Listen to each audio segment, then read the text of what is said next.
Okay, let's unpack this. We are diving into a figure who is, I think, maybe the definition of an artistic paradox. Johannes Vermeer. Mhm. I mean, think about it. You have an artist whose body of work, what is it, only 34 paintings, is revered globally, but who died in such deep obscurity that his entire legacy was just. It was wiped clean from history for 200 years. That's absolutely the core of the mystery. It's exactly why 19th century critics, when they finally rediscovered him, gave him that name, the Sphinx of Delft. The Sphinx of Delft, it's perfect. It is. Because you had this incredibly quiet, provincial, middle-class genre painter. He specializes in these Yeah. scenes of domestic life, right? Right. Yet he produced works of just unparalleled technical precision. And he's using materials like the pigment ultramarine that were literally more expensive than gold. Even as he was facing, what, catastrophic personal debt? Exactly, even then. It's just a stunning tension. So the mission of this deep dive, then, is to try and bridge that enormous gap for you. We are going to synthesize sources detailing the known facts of his life, his meticulous and famously slow working style, Unbelievably slow. the shocking financial collapse that came right before his death, and I think critically, the really fierce modern debates about his technique. You know, the big question, was he a genius of pure unmatched observation? Or was he perhaps the 17th century's greatest tech pioneer? Was he painting with the aid of lenses? And we really need to position him inside the Dutch Golden Age to get it. This is a period of incredible wealth and societal advancement, but also just intense volatility. Right. So Vermeer's decision to focus almost exclusively on these intimate interior domestic scenes, which was a popular genre, was strategic. Right. But his production rate, it was minuscule. For the 34 works, that's universally attributed to That's him. the consensus, yeah. And if you spread that across an active career of, what, maybe 2 decades? Yeah. He was producing, on average, fewer than 2 paintings a year. This scarcity is a huge part of his modern mystique. But during his life, it contributed directly to his economic vulnerability. And the fact that he was forgotten it's almost offensive to how we think about art now. Our sources confirm he was barely an afterthought in Arnold Houbraken's big, monumental survey of Dutch painting from the early 18th century. Right, and that was the document. That book basically cemented the art history canon for the time. So to be that kind of technical genius, yet to be just, omitted from the record for 2 full centuries, that defines his initial obscurity, and it makes his current international fame all the more remarkable, doesn't it? It really does, and it highlights just how localized his renown truly was. I mean, he was highly respected within the Guild of St. Luke in Delft, yes, but almost unknown even in Amsterdam, let alone internationally. So to understand why he vanished and, why his art looks the way it does, we have to start with his life. We have to dive into that turbulent domestic economy he called home. Hmm. Okay, let's start with the basics of the man. Johannes Vermeer was baptized in Delft on October 31st, 1632.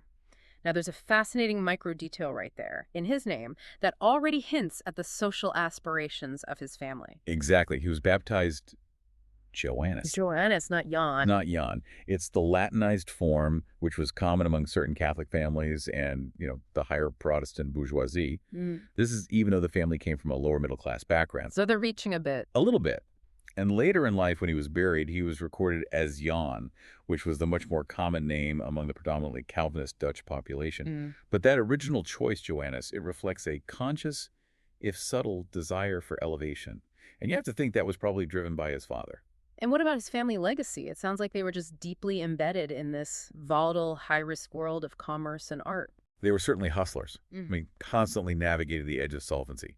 His father, Reisnier Janzoon, he started out working with kaffa. Kaffa? What's that? It was a fashionable but, relatively cheap, blended fabric, part silk, part cotton or wool. He was also a restless entrepreneur.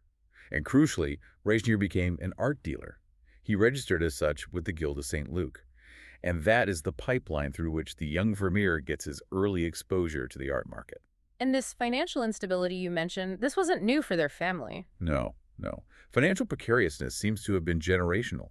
We know, for instance, that Vermeer's maternal grandfather, so Digna Bolton's father, had actually been arrested for counterfeiting coins. Wow. Okay, so not just precarious. That plans outright illegal enterprise, yeah. Mm. Reisnier himself eventually purchased 2 inns in Delft, And he eventually bought this large establishment on the market square called Mechelin in 1641. And that was a stretch for Our him. sources are very clear. Hmm. This purchase was a major financial burden that strained the family's resources pretty significantly. So when Regnier dies in 1652, the 20-year-old Vermeer immediately takes over this dual role.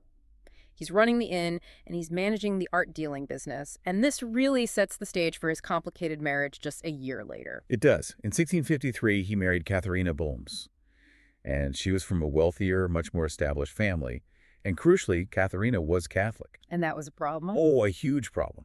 This marriage was vigorously opposed by Katharina's mother, Maria Thins. Okay. Maria Thins was wealthy, she was highly devout, and she was, you can imagine, understandably concerned about this young painter's debts and his, dubious business inheritance. So what on earth changed her mind? Well, we have very strong circumstantial evidence that his conversion was the deal breaker.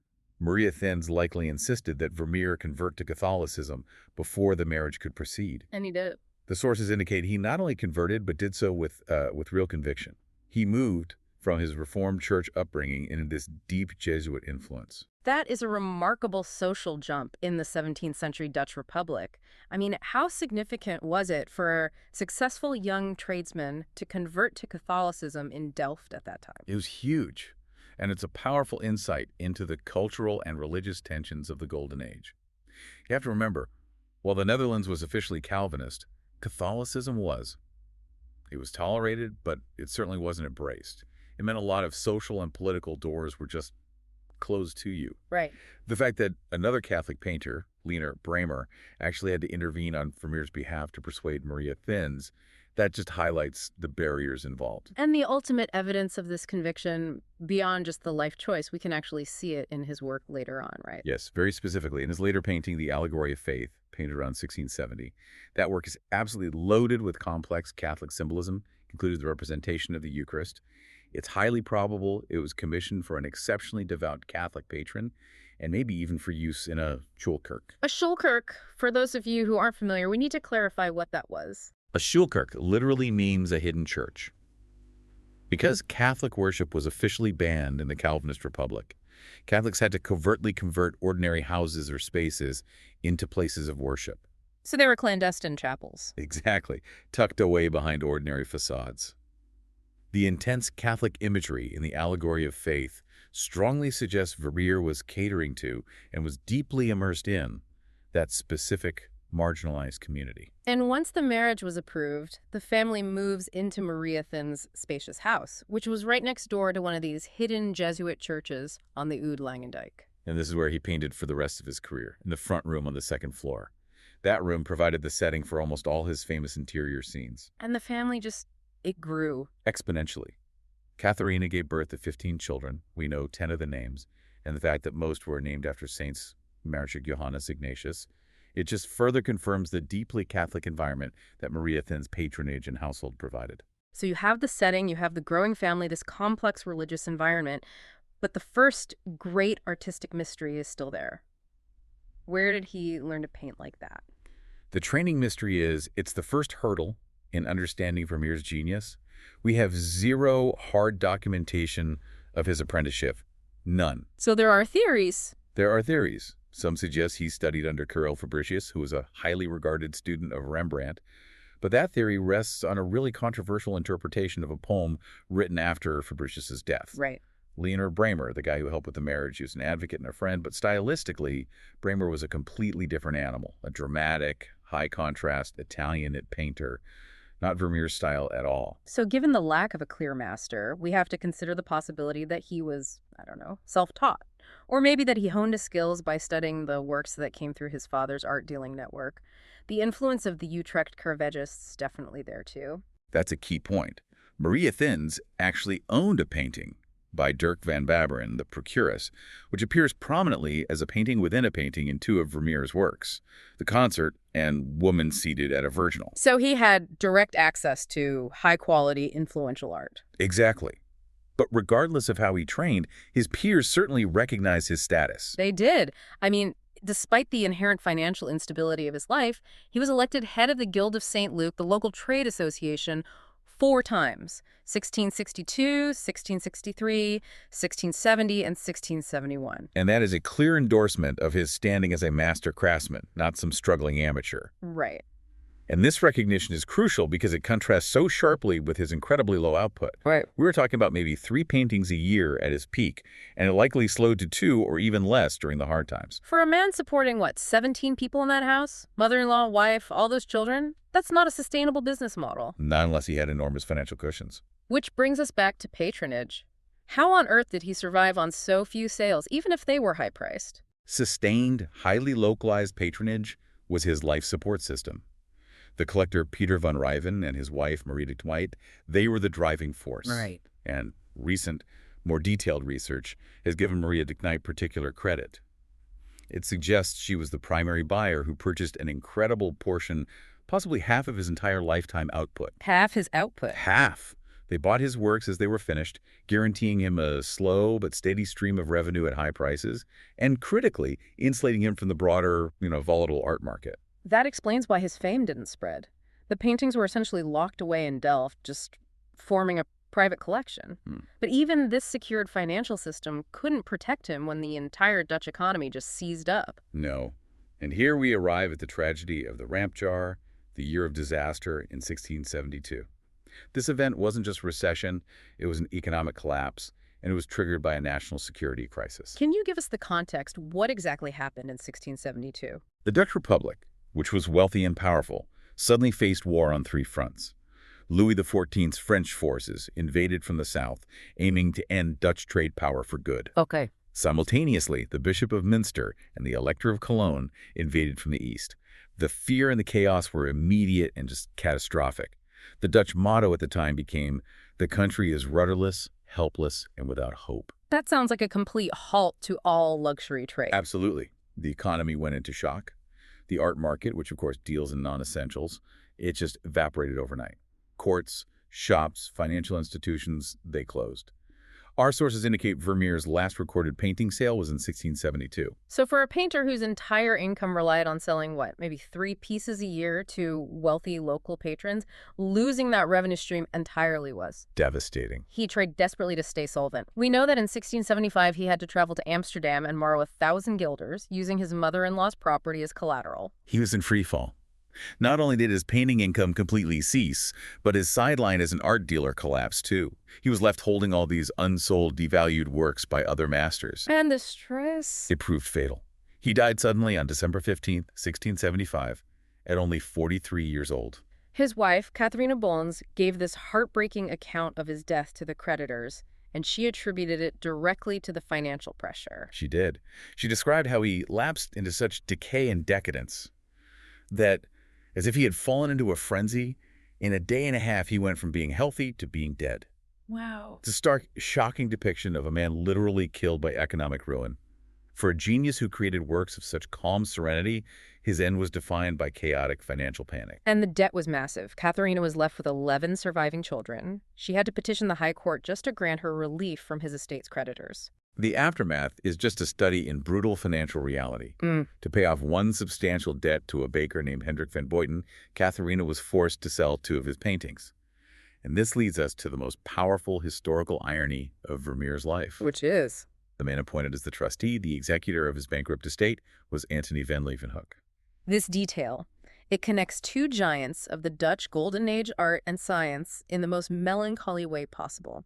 For those of you who don't know, Van Leeuwenhoek was the pioneer microscopist and lens maker. He was the man who revolutionized human sight. Exactly.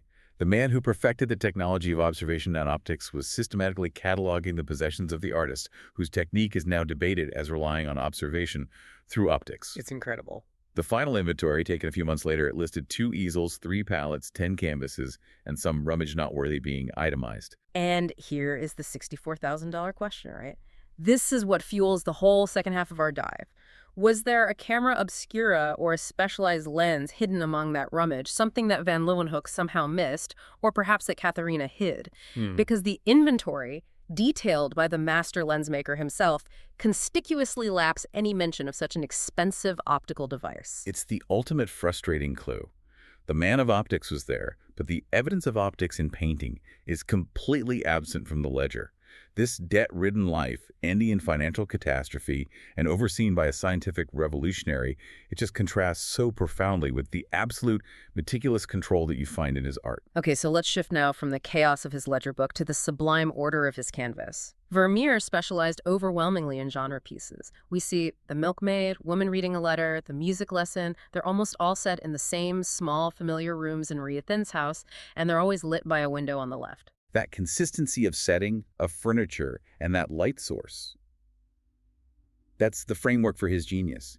He created this visual cross-section of 17th century middle-class Dutch life, but his real ability was to imbue these mundane activities, pouring milk, writing a letter, with what many critics have termed a poetic timelessness. The moment is just suspended. It's almost hallowed. It is, and this effect relies entirely on his masterful manipulation of light and color.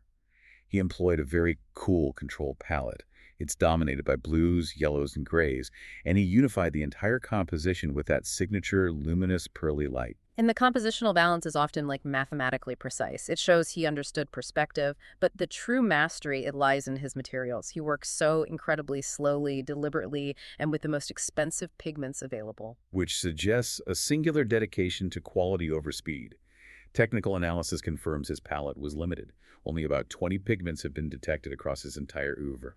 But the obsession that stands out, the one that financially defines his sort of reckless dedication, is the ultramarine habit. This is truly astonishing. He used natural ultramarine, and that's derived from the semi-precious stone lapis lazuli, which had to be imported all the way from Afghanistan Right. and then ground into pigment. He used this earlier and more lavishly than almost any other painter of the 17th century. This material was exceptionally expensive, often literally exceeding the price of pure gold ounce for ounce. And it wasn't just used for the obvious blue subjects like a silk gown or a tablecloth. This is where his technique becomes almost radical. He used it as a foundational layer, didn't he? Precisely. This is the sophisticated technical insight we've gained from modern conservation analysis. He didn't just use ultramarine for the final blue details. He actually utilized it as an underpaint. He'd put it beneath subsequent earth colors like ochre or umber to subtly influence the final shade of a shadow or a highlight. So he's building color from the inside out. Yes, and it speaks to a really radical understanding of color theory, likely inspired by Renaissance masters who studied how colors interact across layers. That is a colossal commitment of material resources just for a subtle tint that most viewers wouldn't even consciously register. It's an investment in the quality of the light itself, not just the color. Think about the effect. If you simply paint a shadow with a dark earth tone, it tends to look muddy or flat. But Vermeer, in a work like The Girl with the Wine Glass, he paints the shadows of the red satin dress with a layer of natural ultramarine first. Okay. Then, when he applies the final thin mixture of vermilion and red lake over that blue base, the underlying blue layer interacts with it, and it gives the shadow the specific, slightly purple, cool, and crisp appearance. It makes the color vibrate and adds tremendous depth. So he's creating an internal luminescence by placing the most expensive pigment in the place where it will be least noticed but most felt. It's artistic dedication bordering on financial madness, given the situation of his family. And this fact directly supports the patronage theory we talked about earlier. Yeah. The most telling detail about the tension between his financial ruin and his artistic standards is that he continued using ultramarine generously even after the 1672 ramp jar hit and his income completely dried up. Right. If he was effectively broke by 1673, there is no way he could have been purchasing lapis lazuli. Absolutely not. This solidifies the argument that a patron, almost certainly Maria de Knight or Peter van Ryven, was supplying him with these prohibitively expensive materials directly. So his genius was subsidized. His genius was literally subsidized by his loyal patrons. This allowed him to maintain his uncompromising technical standard, even while his ledger book was showing total insolvency. And beyond the ultramarine, what other materials define his very precise palette? His palette was highly controlled. He relied heavily on lead white for the highlights, yellow ochre, vermilion, that's a vibrant red madder lake, which is a deep red often used for fabrics, green earth, raw umber, and ivory or bone black. We know, for example, that some early claims suggested he used the exotic Indian yellow in Woman Holding a Balance. Modern pigment analysis has disproven that. So he was conservative in the range of his materials, but he was radically innovative in their application and, of course, their cost. So he was, in essence, an artistic perfectionist operating in a totally chaotic environment. Mhm. And this methodical, almost scientific application of expensive color brings us squarely to the question of his methodology. I mean, could this level of precision, this perfect spatial ordering and light mapping have been achieved without some kind of technological assistance? That's the pivot point. The perfection of his technique is so high that it almost defies typical human observation and drawing methods, and that leads to an entirely different line of inquiry. Was he a scientist as much as he was an artist? The fact that we have no preparatory drawings or sketches for almost any of his works, that's what kickstarts this entire debate, isn't it? It's almost as if the images just appeared fully formed on the canvas. The level of detail and the perspective accuracy is just astounding. It really suggests an intermediary step between the observation of the scene and the application of the paint. The debate really gained steam in the early 2000s with the public launch of the Hockney-Falco thesis. Let's start there. What was the core claim of David Hockney and Charles Falco? Well, Hockney, the British artist, he observed that beginning around the 15th century and then just exploding in the Baroque period, art underwent this rapid shift toward extreme realism, a shift that seemed to outpace the natural development of artistic skill. Okay. So they argued that masters like Vermeer and Velázquez and others were using various optics, specifically concave mirrors and lenses, to project images onto a surface, which they could then trace or reference. And that's how they achieved this photorealistic quality. And this broad thesis was refined pretty quickly to focus directly on Vermeer. Yes. Philip Stedman, who's an architectural historian, he focused specifically on the camera obscura. Which is the dark room or box that uses a small hole or a lens to project an inverted image onto a surface. Exactly. And Stedman conducted this meticulous mathematical modeling of the rooms that Vermeer painted in. And what did he conclude? He noted, as we've said, that Vermeer repeatedly painted the same two small rooms inside Maria Thins's house, often using the same props. So Stedman performed these geometric reconstructions and found that 6 of Vermeer's paintings would be exactly the right size, and they would exhibit the precise perspective if they had been painted from the interior of a camera obscura placed at a fixed position against the room's back wall.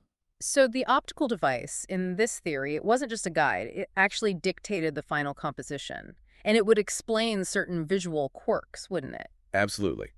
Supporters of the theory point out that the often exaggerated perspective, where objects close to the foreground are rendered slightly too large or distorted, like in the music lesson, that is exactly the effect produced by a primitive optical device that's struggling with depth of field. A normal human eye corrects for that.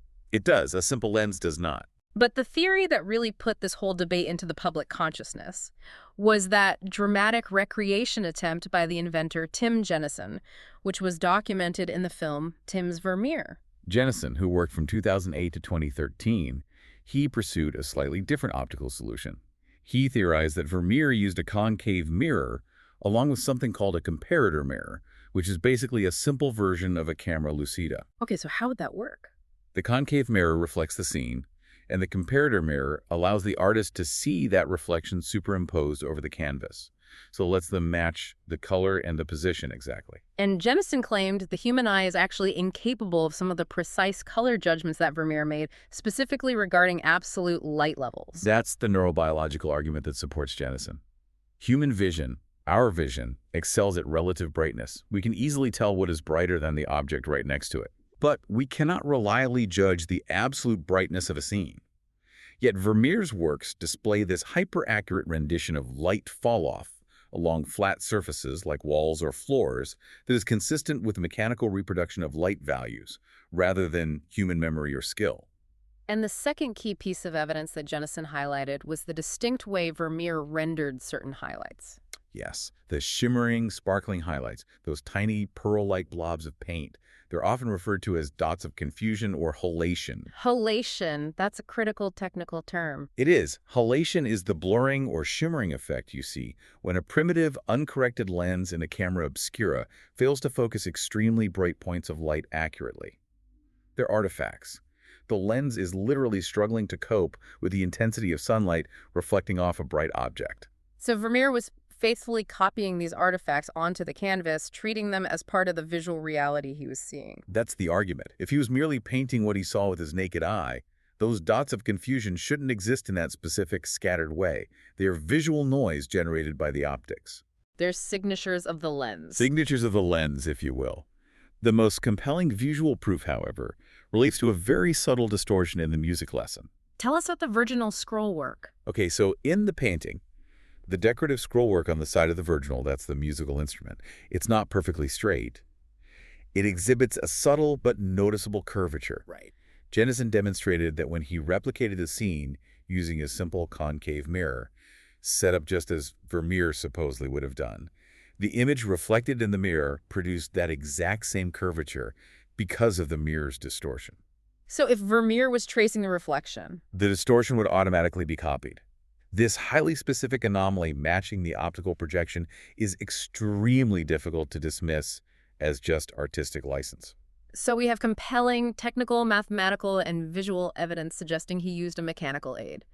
It links Vermeer to the forefront of optical knowledge, even while he was drowning in debt. Yet, the counter-arguments remain potent, and they rest on the historical record, or I should say the lack thereof. The first, and the hardest to overcome, is that inventory we discussed. Why did Antony van Leeuwenhoek, the lens expert, not record a camera obscura? This is the historical gap. Arts historians who reject the optics theory, they argue that the absence of a camera obscura in the inventory is definitive proof that Vermeer didn't use one. Because it would have been a significant item. A very significant item of property, possibly containing an expensive specialized lens. Why would the man of optics miss it? The response from the optical theorists, though, always circles back to the desperate financial situation of 1675. That's right. The argument is that Katharina Bones, facing these aggressive creditors, would have deliberately hidden or sold any high-value portable assets before the official inventory was ever taken. And a lens would be perfect for that. An expensive lens or a beautifully crafted camera obscura box would be exactly the kind of valuable asset a struggling widow would attempt to conceal from Van Leeuwenhoek, even if he was acting as her protector. But the core question remains. If Vermeer did rely on an optical device, does that diminish his genius? Absolutely not. I mean, think of it this way. Using a camera obscura is like using a modern camera. It captures the image, but it doesn't choose the light or the composition, the emotional texture, or critically, the color. The camera obscura projects a faint, inverted image. Vermeer would still have needed just unmatched drawing skill, a supreme understanding of pigment application like that ultramarine underpainting, and the patience of a saint to translate that faint image into the luminous, detailed final painting we see. It just shifts the genius from observation to application and technical innovation. Exactly. It raises an important question for you, too. Given the visual evidence presented by Jennison, the halation, the curvature, why do the vast majority of traditional art historians still reject the theory? It comes down to a fundamental philosophical difference, really. The primacy of historical documentation. For many art historians, if there was no written proof, no letter, no receipt, no mention in a guild record, then the technique cannot be historically proven. They argue that extraordinary artistic skill, combined with a knowledge of geometry and perspective gained from books like those by Samuel van Hoogstraten, is sufficient to explain Vermeer's precision. For them, the optical evidence is fascinating, but it's circumstantial, whereas the lack of an inventory record is concrete. So the mystery remains forever suspended between technology and genius. And the irony is that his close relationship with the greatest optical scientist of his age, Van Leeuwenhoek, provides this powerful circumstantial link to the world of lenses. But the economic collapse that made Van Leeuwenhoek his executor is also the perfect excuse for why the equipment is absent. So regardless of his methods, the result was stunning. But the man himself died unknown to the wider art world in 1675. His limited output, coupled with that local collection of Van Ryven, it just ensured his genius was contained within the borders of Delft. For almost 200 years, Vermeer was a footnote. He was appreciated only by a tiny circle of connoisseurs. His works, when they did appear for sale, were frequently misattributed to more prolific and famous artists at the time. Like who? Oh, like Gabriel Metsu or Frans van Mieris or even Peter de Hooch. The name Vermeer simply didn't carry any weight in the 18th and early 19th centuries. So the modern revival, it truly begins in the 1860s. And we have to credit the keen eye of the German museum director, Gustav Wagen, who first correctly identified Vermeer's distinct hand in the art of painting, which was, at that time, mistakenly catalogued under Peter de Hooch. But the international lasting resurrection of Vermeer? That belongs almost entirely to the French art critic and historian Théophile Thorey-Berger. Bird. He was political exile living in Holland, and during his research, he became completely obsessed with this forgotten master. In 1866, he published his seminal catalog, Raisonné, of Vermeer's works in the Gazette des Beaux-Arts. And this was the moment. This was the moment Vermeer was pulled from the dustbin of history and presented to the world as an equal to Rembrandt and Hals. Yes. And even though Thorey-Berger initially over-attributed him, he listed 66 works, we know much better today. His obsessive, scholarly research established the definitive reputation. It essentially created the modern Vermeer, transforming him from a regional footnote into an international phenomenon 2 centuries late. And since that rediscovery, his legacy has just expanded exponentially, crossing all these artistic disciplines. He profoundly influenced subsequent painters who admired his quiet sense of space. Oh, absolutely. Think of the Danish painter Wilhelm Hammershoe in the late 19th century. He was known for his muted palettes and these solitary figures in sun-drenched domestic rooms. He's a direct stylistic descendant of Vermeer. Yeah, I can see that. Or the American Thomas Wilmer Dewing, who also specialized in these intimate, quiet interior scenes. Vermeer really set the standard for domestic tranquility elevated to high art. But his impact went beyond just the quietly contemplative. He even captured the surrealist imagination, most notably Salvador Dali. Dali's adoration for Vermeer was deep and strangely specific. He wasn't just admiring the light, he was analyzing the technical precision. Dali painted his own version of the lace maker and even created this bizarre sculpture called the Ghost of Vermeer of Delft, which can be used as a table in 1934. That's amazing. It shows the profound, almost unsettling impact Vermeer had on an artist who was dedicated to unlocking subconscious reality. And his fame certainly crossed into pure popular culture with Girl with a Pearl Earring. That novel and the subsequent film, they cemented his most famous painting in the modern imagination. They turned what was a technical study of light and color into a sweeping, fictionalized story about a muse and a genius. And even outside of traditional art, you see contemporary culinary photographers often draw directly on Vermeer's use of single-source, window-side chiaroscuro to achieve dramatic, moody lighting for their food compositions. But the extreme scarcity and the immense value of his work, that also led to some negative consequences, specifically high-profile theft and perhaps the most famous forgery case of the 20th century. The forgery of Han van Meegeren is a spectacular, bizarre narrative that deserves a bit of expansion. Van Meegeren was a highly skilled Dutch painter, and he was initially motivated by vanity. He believed modern critics had unfairly rejected his work, and later, just by pure criminality. And in the 30s and 40s, he just started creating new Vermeers. It did. He created and sold several new Vermeers, deceiving the world's leading art experts. And the high point of his deceit involved the Nazi regime, which really complicates the story further. It does. After World War II, Van Meegeren was arrested on charges of treason for having sold what were believed to be authentic Dutch masterpieces, including one Vermeer, to Hermann Goering, one of Hitler's highest-ranking officials. And the penalty for collaborating with the Nazis was death. Yes, so he's in a tight spot. That's an understatement. How did he get out of a treason charge? Van Meegeren realized the only way to avoid the death penalty was to confess to a lesser but still spectacular crime. He confessed to forging the paintings. He proved he hadn't sold real Dutch heritage to the enemy, but had merely sold them cleverly painted fakes. So to prove it, they made him paint another one in prison. They did. The authorities made him paint a new Vermeer under surveillance in prison. And this whole episode just highlighted the extreme difficulty art historians had in definitively proving a work's authenticity when confronted with a master imitation of Vermeer's technique and his meticulous detail. It's an unbelievable scenario. Confessing to being a master forger to avoid being executed as a traitor. And his works, they remain a magnet for thieves as well. Absolutely. The concert, which is one of his most important pieces, was stolen in the infamous 1990 Isabella Stewart Gardner Museum theft in Boston. It remains unrecovered, a gaping hole in art history. And there was another one? Yes, back in 1971, his love letter was stolen by a 21-year-old hotel waiter from the Fine Arts Palace in Brussels. It's an act that just shows the magnetic pull his works have, even on amateurs. And the contemporary view, it shows this obsession hasn't diminished at all. I mean, look at the data from the 2023 Rijksmuseum exhibition in Amsterdam. That exhibition was an unprecedented success. It brought together 28 of his works, the most ever shown in one location, and it became the museum's most visited exhibition in its history. It drew over 650,000 visitors. Incredible. This demonstrates that 2 centuries after Theuberger dragged him back into the light, the demand for Vermeer's quiet, luminous visions is greater than ever before. He is now, unequivocally, an international cultural touchstone. So what does this deep dive ultimately tell us about Johannes Vermeer?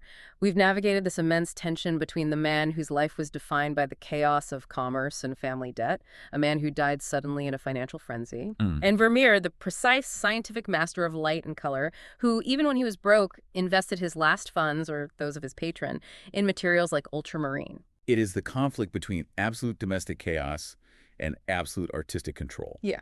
And we're still left with the two great frustrating mysteries. The nature of his training, who taught him the skills that allowed him to surpass all his contemporaries, and the final truth about his methodology. Did he rely on sophisticated optics to achieve what human vision alone could not? And that final historical footnote just hangs there. The connection to Antony van Leeuwenhoek, the pioneer lens maker who was appointed his executor, it is the ultimate irony of observation. The man who gave the world the microscope is cataloging the meager estate of the painter suspected of translating the world through lenses. The visual evidence screams yes, while the historical ledger book remains silent. It does. Indeed. But there's a final thought that I think builds on this deliberate confinement. Despite painting almost entirely in the same 2 rooms, always featuring the same women, the same furniture, and the same fixed window light, Vermeer managed to transcend the mundane. He gave us a profound sense of heaven on earth in those contained views. It is the elevation of the everyday, his dedication to just a few square feet of his life, turning these small, intimate daily scenes into luminous, monumental moments. And you should consider this. By deliberately restricting himself, by embracing a limited palette, a limited subject matter, and a limited setting, Vermeer was forced to look deeper, not wider. He elevated the mundane into the timeless by focusing his enormous technical skill on the small world immediately surrounding him. What does that deliberate restriction suggest to you about the true nature of profound creativity today? Perhaps that greatness isn't found by seeking endless new sources, but by deeply exploring the limited, familiar world already at hand.